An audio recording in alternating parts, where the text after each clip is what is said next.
여러분, 오순절 성령 강림 때 하나님의 놀라운 역사가 일어났잖아요. 강한 바람 같은 소리가 일어나고 불같은 혀가 각 사람에게 임하고 제자들이 갑자기 배우지도 않았던 다른 언어를 말합니다. 디아스포라 유대인들이 태어나서 자라고 썼던 그 난곱 방언으로 말하는 모습을 볼 때 많은 무리들이 그 모습을 정상적으로 볼 사람은 없었을 거예요. 이상한 눈으로 본 거죠. 그래서 어떻게까지 이야기하냐면 저 사람들이 술 취했다. 얼마나 술을 잔뜩 마셨으면 저런 모습을 보일까? 이렇게 생각을 한 거예요. 그 이야기를 들은 베드로 사도가 전면에 딱 서서 처음 설교한 내용이 오늘 이제 함께 나눌 말씀입니다. 14절에서 36절까지 이어지는 내용인데 제가 앞부분을 읽지 않았습니다. 자, 베드로는 그 무리들에게 이렇게 이야기를 합니다. 여러분, 우리가 지금 술 취한 것이 아니라 하나님이 주신 약속이 성취되는 현장을 보고 있는 겁니다. 15절에서 이렇게 말하죠. 지금 때가 제3시인데 이 3시란 시간은 오늘로 말하면 오전 9시를 말해요. 지금 오전 9시 대낮에 누가 무슨 이렇게 술을 마셨겠어요? 아니에요. 그런 게 아닙니다. 800년 전에 하나님께서 선지자 요엘에게 약속하신 말씀, 내가 내 영을 모든 만민에게 남종과 여종에게 부어줄 것이라고 했던 그 약속의 말씀이 성취된 현장을 보고 있는 거예요. 그러면서 베드로는 21절에서 이렇게 말합니다. 우리 모두가 이제는 이 성령님으로 인하여 누구든지 신분과 지위와 학력과 배경 상관하지 않고 주의 이름을 부를 수 있다면, 그 주를 믿을 수 있다면, 그 주님께 나올 수 있다면 구원을 얻게 될 것이라고 선포하고 있는 거예요. 이렇게 이 성령이 하나님의 약속 가운데 이루어진 사실이라는 것을 말하면서 이어서 그런 다음에 베드로는 한 가지를 주제로만 설교를 합니다. 원 포인트 설교. 오직 한 가지에만 포커스를 맞추어 설교를 하고 있는데 그것이 바로 예수 그리스도예요.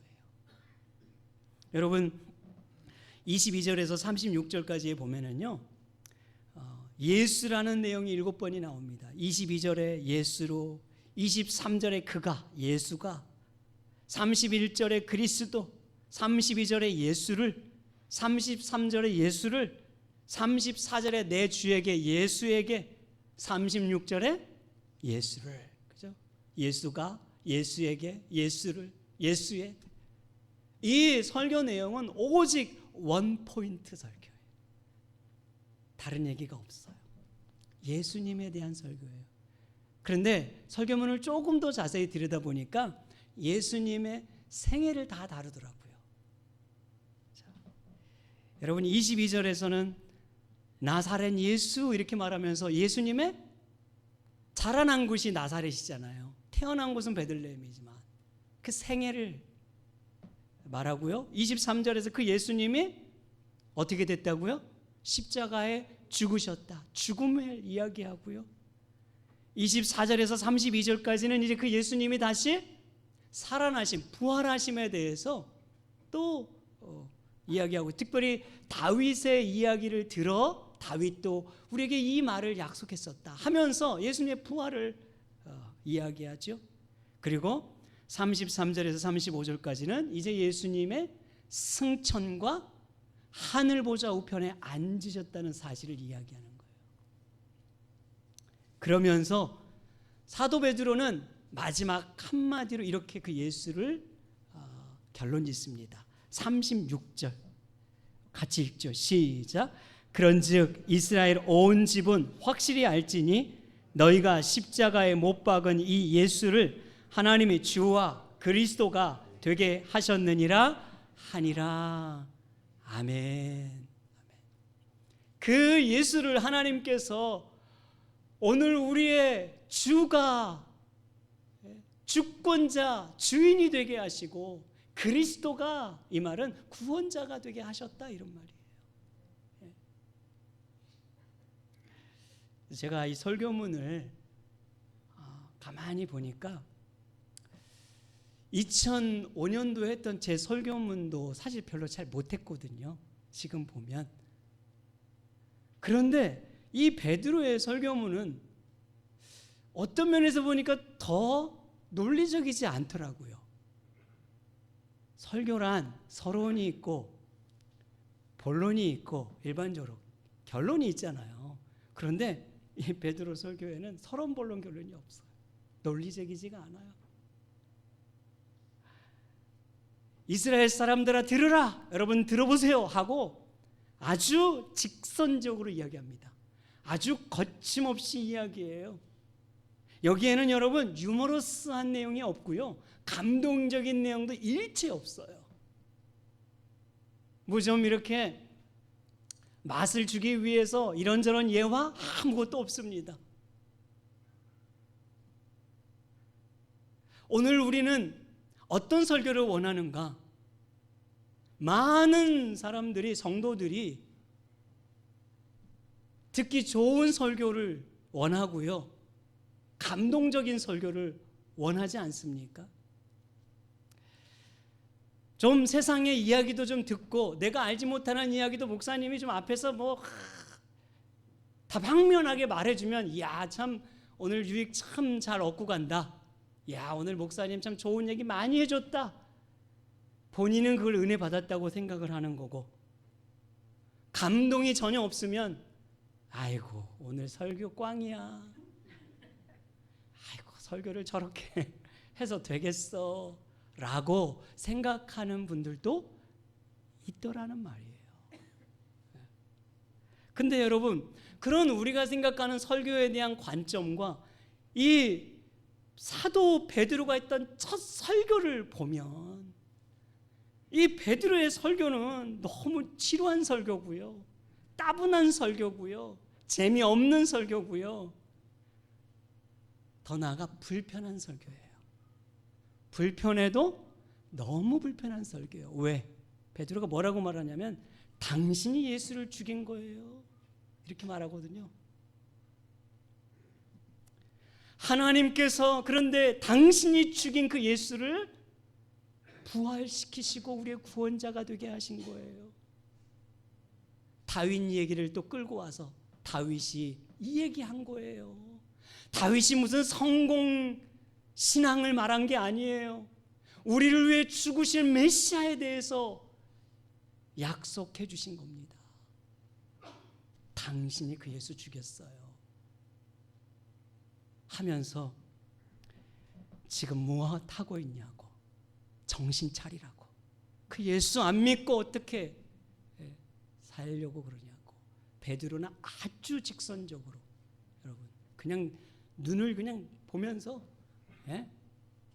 강한 어조로 말씀을 하고 있단 말이에요. 무슨 말이냐면 베드로의 설교는 청중의 필요를 채워주는 설교가 아니었다, 그 말이에요.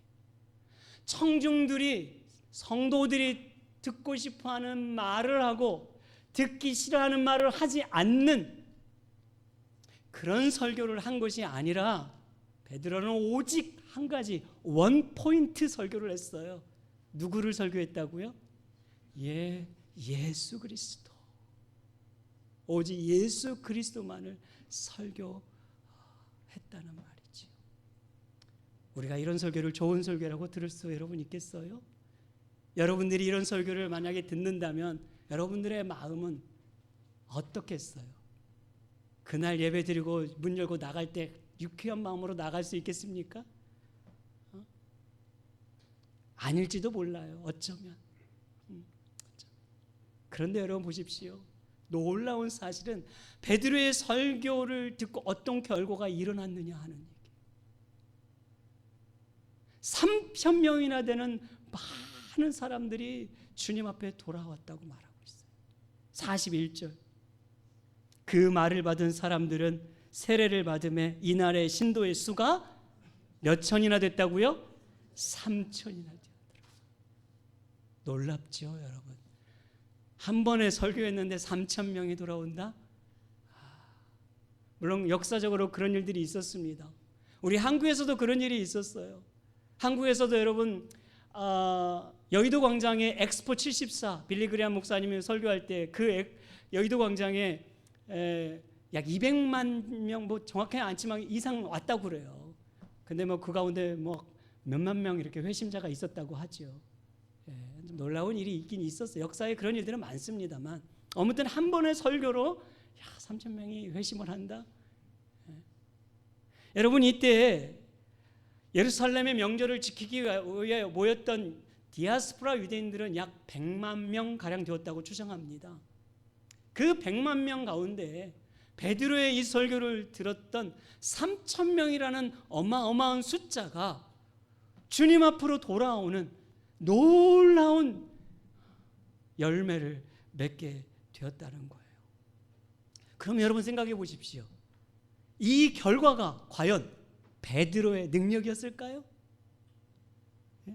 이 결과가 과연 베드로에게 언변이 좋아서 논리적으로 설교도 잘하고 성도들이 정말 감동받고 막 눈물 흘릴 정도의 말씀을 참 잘 전해서 이런 일이 일어난 것입니까? No. 제가 말했잖아요. 아니라고 결단코. 이 일은 철저히 베드로의 능력이 아니고 그 베드로의 설교를 통해서 역사하셨던 성령 하나님께서 하신 일을 보여주고 있는 거예요. 성령님이 하셨어요.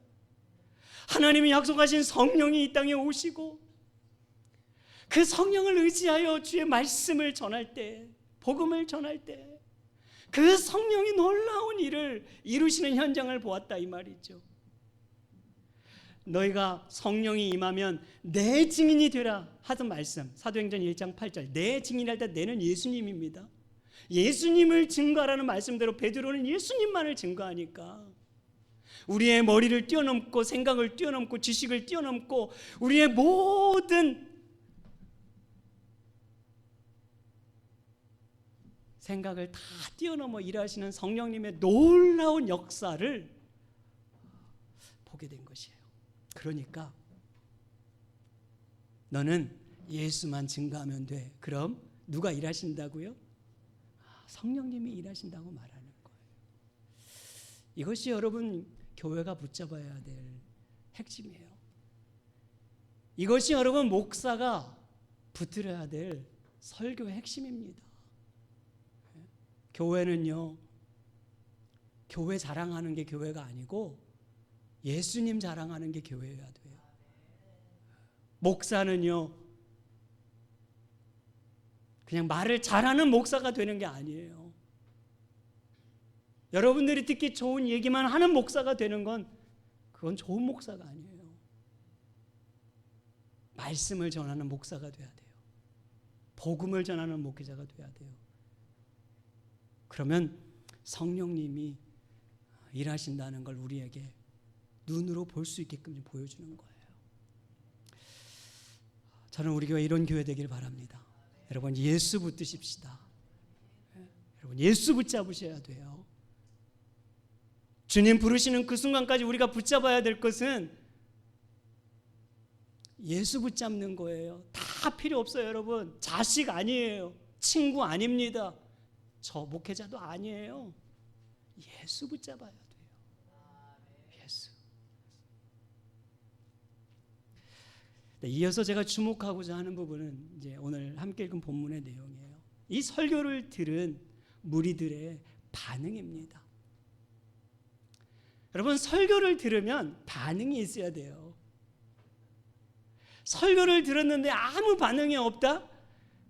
그건 뭐 설교자가 문제든 듣는 사람이 문제든 하여튼 뭐 둘 중에 하나가 문제긴 하겠지만 설교를 들으면 우리가 반응을 할 수 있어야 돼요.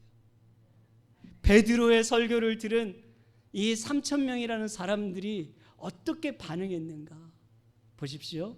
먼저 마음에 찔려 이렇게 말했어요. 37절. 자, 우리 37절 읽죠. 시작. 그들이 이 말을 듣고 마음에 찔려 베드로와 다른 사도들에게 물어 이르되 형제들아 우리가 어찌할꼬 하거늘. 아멘. 마음에 찔려.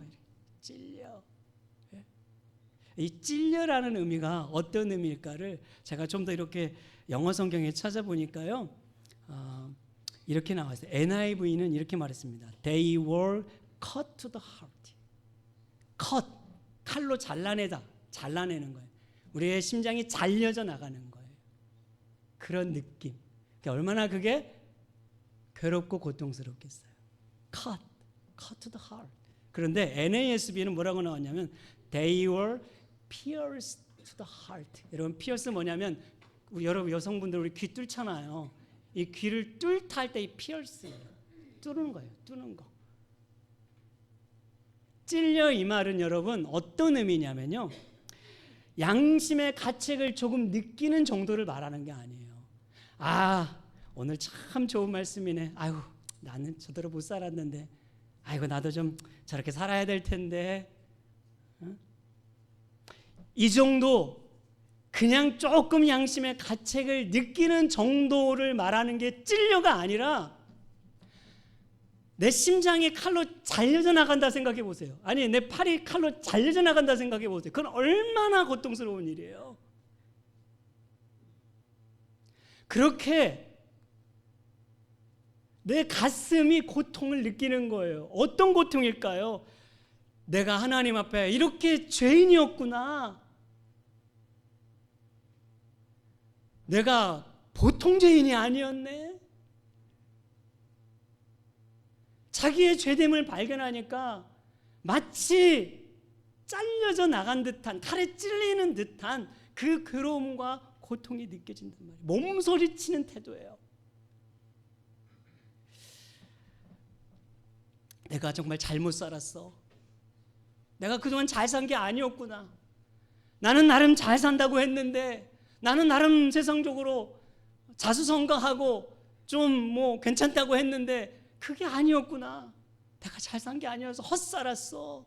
그렇게 하나님 앞에 예수의 존재 앞에서 자기의 죄됨을 보고 그 죄악을 그렇게 괴로워하고 몸소리치며 고통하는 마음을 갖는 거예요. 그게 찔려예요. 찔려.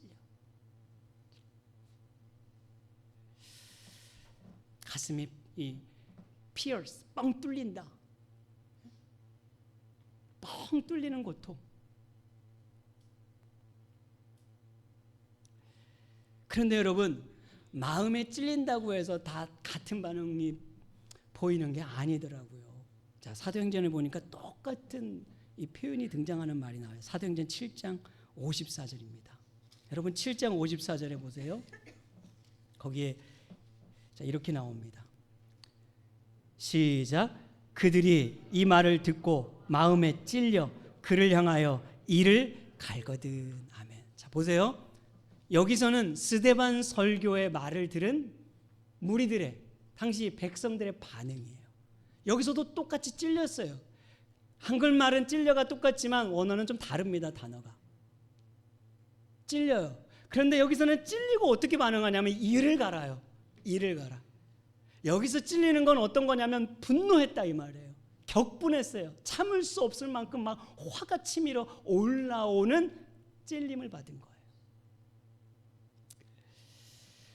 베드로의 설교를 들은 그들은 찔려서 통회했는데, 엎드렸는데, 스데반의 설교를 들은 그들은 오히려 분노하고 화를 내고 더 예수를 미워하고, 그리고 심지어 어떻게 했어요? 죽였잖아요. 돌로 쳐서 죽였어요. 스데반은 첫 순교의 집사님 아닙니까?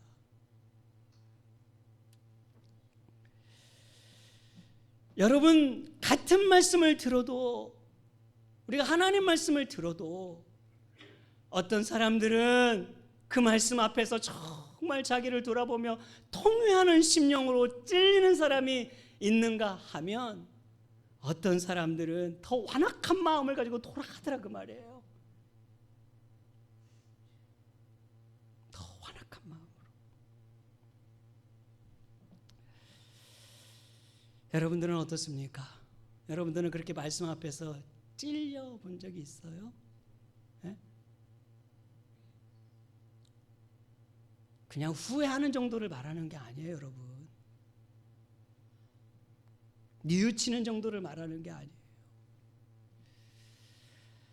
여러분들은 예배를 듣고 돌아가면서 어떤 마음으로 돌아갑니까? 근데 많은 사람들이 예배 말씀을 듣고 문을 열고 돌아가는 순간 그냥 세상 사람들과 똑같이 살아난다고 하잖아요. 아무런 찔림이 없이 살아가는 거죠.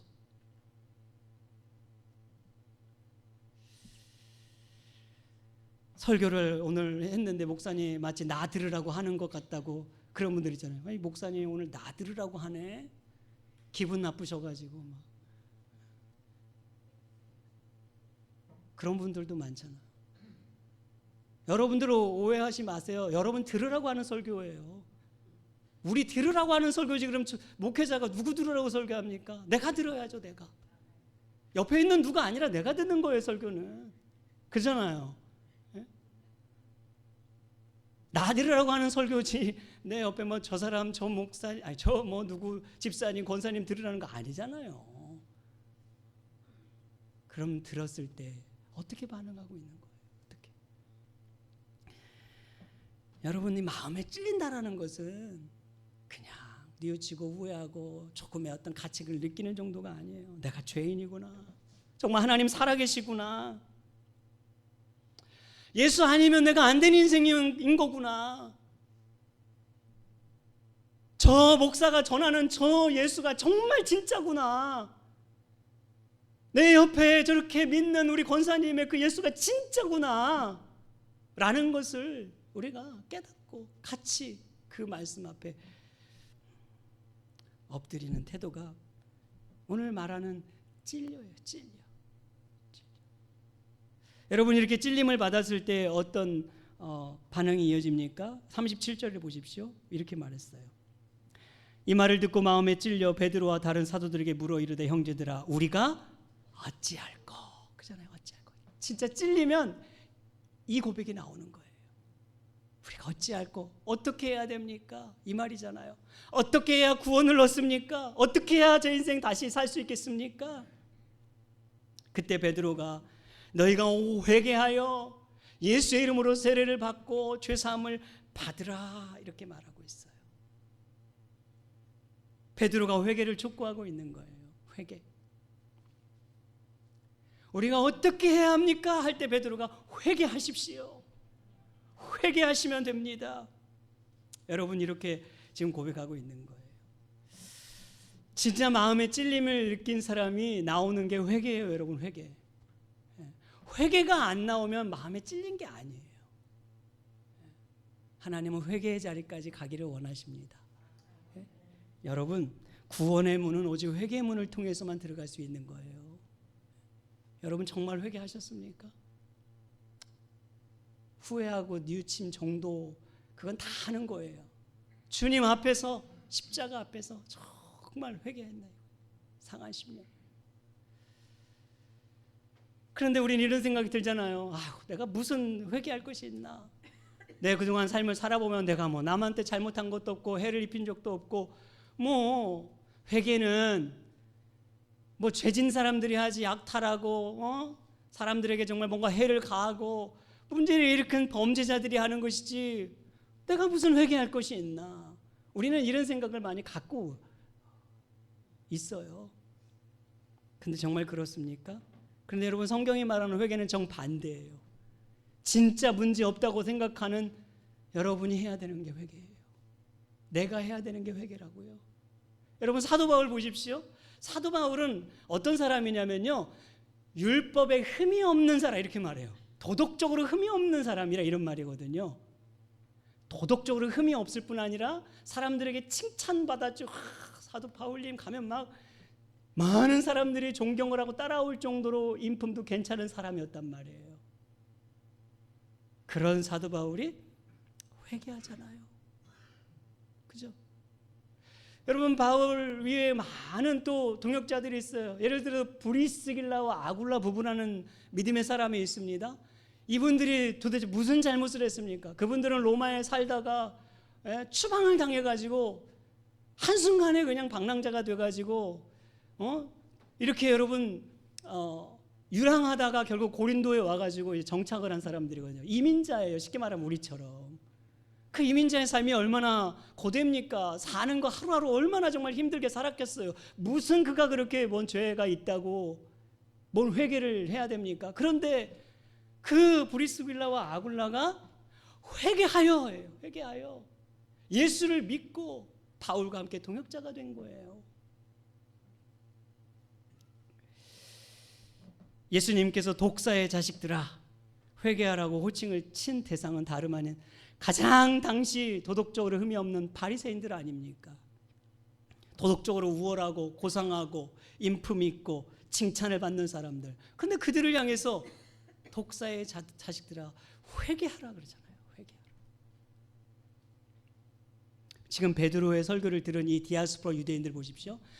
그들은 각양 각 지역에서 제가 지난번에 보여주신 그 지중해 연안의 지역에 살면서 나름대로 이제 성공적인 삶을 살았던 사람들이라면 여기에는 다양한 사람들이 있어요. 신분도 괜찮고 지위도 나름 괜찮고 성공한 사람들, 많이 배운 사람들, 여러 사람들이 다 모여 있단 말이에요. 그런데 그들이 뭐 큰 죄를 지었다고 지금 베드로가 뭐라고 말합니까? 회개하라. 우리가 어떻게 해야 합니까? 하니까 회개해라. 뭘 회개해야 할까요, 여러분? 베드로는 그들이 회개할 점을 이렇게 말해요. 36절 보십시오. 36절. 그런즉 온 이스라엘 온 집은 확실히 알지니 너희가 십자가에 못 박은 이 예수를 이렇게 말해요.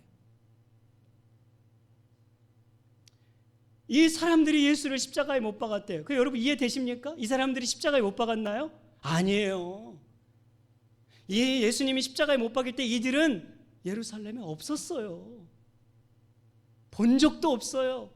가담한 적도 없어요. 다 먹고 살기 위해서 그냥 힘들게 살아가고 있었단 말이에요. 그런데 베드로가 지금 뭐라고 말합니까? 너희가 십자가에 못 박으니 예수, 당신이 예수님 죽였다고 말하는 거란 말이죠. 네, 당신이 살인자라고. 여러분 이게 이해됩니까? 머리로 이해 안 되죠. 그런데 믿음의 눈으로 보면 이해가 되는 거예요. 여러분 우리가 예수를 정말 만나게 되면은요, 가장 먼저 확인하는 건 뭐냐면 내가 죄인이구나, 내가 그 예수님 죽였구나 하는 걸 알게 되는 거예요.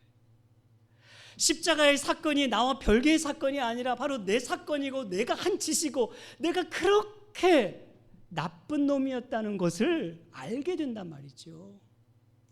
그래서 내가 그리스도와 함께 십자가에 못 박혀 죽었나니 고백하는 거 아닙니까? 거기에는 바울은 없었어요. 그럼에도 불구하고 내가 십자가에 같이 죽고 같이 살았다. 십자가의 사건을 자기와 동일시시킨단 말이에요. 예수를 정말 만나면, 예수의 존재를 우리가 정말 알면, 그분을 진짜 믿으면요, 내가 어떤 존재인지를 가장 먼저 아는 거예요. 가장 먼저. 내가 예수를 죽였구나. 내가 살 길은 오직 그 십자가밖에 없는 거구나. 내가 살 길은 오직 부활의 예수님을 의지하는 것밖에 없구나. 예수님의 소망이 없는 거구나.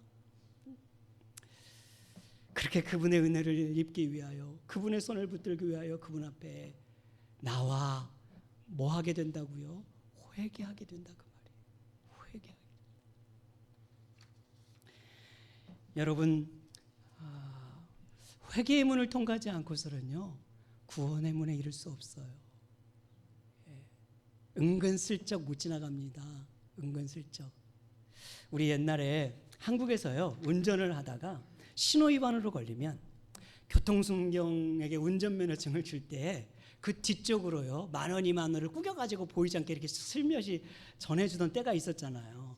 그러면 그것도 딱 받고 모른 척 포켓에 넣은 다음에 다음부터는 그러지 마세요, 한번 봐주겠습니다 하고 슬며시 보내주고 모른 척 해주는 일들이 있었단 말이에요. 내가 미국에 와가지고 똑같은 얘기를 들은 적이 있습니다. 뭐 사실인지는 모르겠어요. 어느 분이 미국에 와가지고 운전하다가 경찰한테 걸렸어요. 한국에서 했던 것을 생각이 나가지고 운전면허증 뒤쪽으로 10불인가 20불을 이렇게 또 꾸겨꾸겨 해가지고 줬더니 어떻게 했겠습니까? 더 괘씸죄로 걸려가지고 가중처벌 받았다는 이야기를 들었는데 뭐 사실인지 아닌지는 모르겠습니다만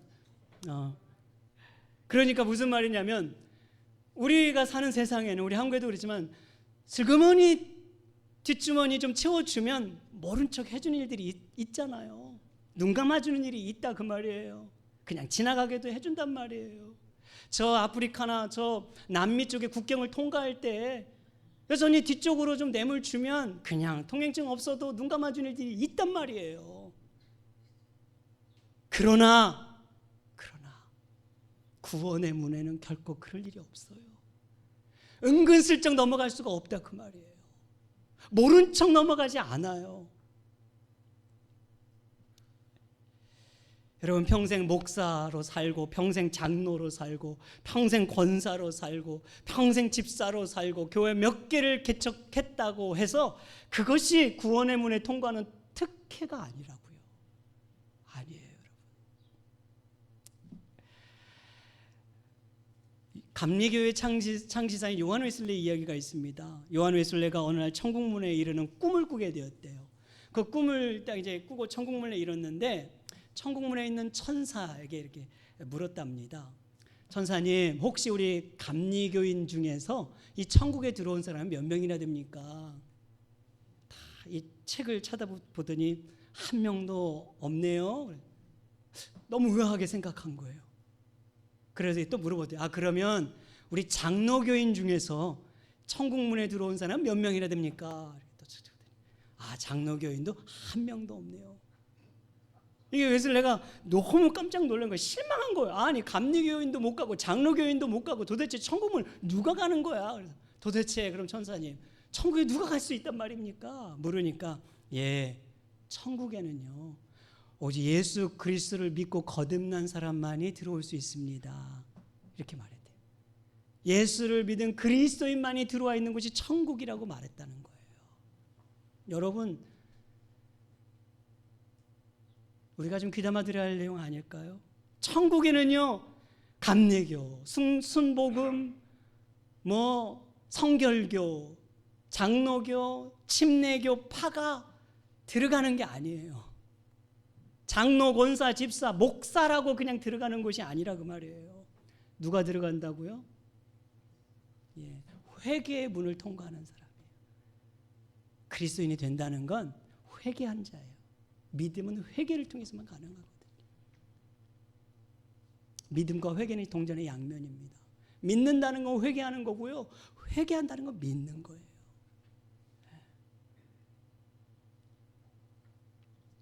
사랑하는 여러분, 저는 오늘 여러분들에게 한번 묻고 싶어요. 여러분들은 정말 예수를 믿고 그렇게 자신을 통회하는 심정으로 회개한 적이 있으십니까? 그렇게 회개하며 살고 있으십니까? 그것은 오늘 우리의 신앙을 다시 한번 돌아보는데 너무너무 좀 중요한 문제라고 생각이 들어요. 그냥 교회 왔다 가는 게 전부가 아닙니다. 주님 앞에서 우리 자신을 진중하게 살펴봐야 우리가 참된 믿음에 이를 수 있게 되는 것이죠. 말씀 한 구절 읽고 마칩니다. 고린도후서 7장 10절 우리 같이 이 말씀 읽고 마칩니다. 시작. 하나님 뜻대로 하는 근심은 후회할 것이 없는 구원에 이르게 하는 회개를 이룰 것이요 세상 근심은 사망을 이루는 것이. 아멘. 저와 여러분 모두가 구원에 이르는 참된 회개를 할 수 있기를 주님의 이름으로 축복합니다.